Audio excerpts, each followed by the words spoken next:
Everyone, আমি সুস্মিতা পাত্র।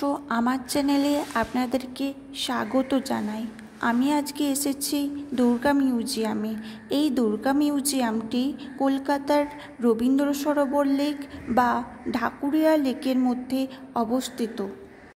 এখানে আসার জন্য নিয়ারেস্ট রেল স্টেশন হলো lake garden rail station. Sealdah থেকে বজবজ লোকাল ধরে লেক গার্ডেন স্টেশনে চলে আসতে হবে। মিউজিয়ামে প্রবেশের পর ঠিক ডান দিকে পড়বে একটি দুর্গা মায়ের মূর্তি, যেটি কাঁচের ঘরে সুসজ্জিতভাবে রাখা আছে। বাঁদিকে রয়েছে একটি সুন্দর দুর্গা মায়ের মূর্তি, যা কিনা 2017 সালের অগ্রণী ক্লাবের পুজো মণ্ডপে ছিল। ঠিক সামনেই পড়বে মা ফিরে এলো এই টাওয়ারটি খুব সুন্দরভাবে বানানো হয়েছে। সামনে থেকে দেখতে আরও সুন্দর লাগছে এটি। মিউজিয়ামের বাইরের অংশটি সুন্দরভাবে কিন্তু সাজানো হয়েছে। সঠিক বলতে পারবো না, তবে দেখে মনে হয় যেন পোড়ামাটির কাজ করা আগেকার দিনের রাজবাড়ির মতো দেখতে লাগে মিউজিয়ামটি।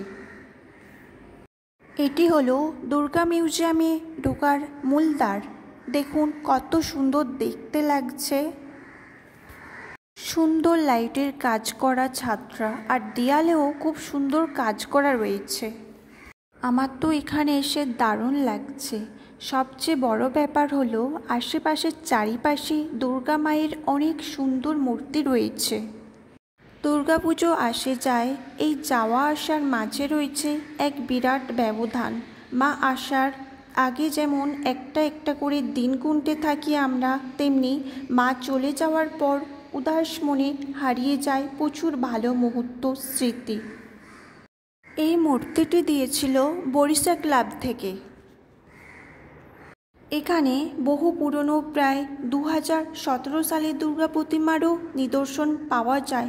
ছুটির একটা দিন এখানে আসলে মায়ের দর্শনের সাথে সাথে খোলামেলা পরিবেশে ভ্রমণ হয়ে যাবে।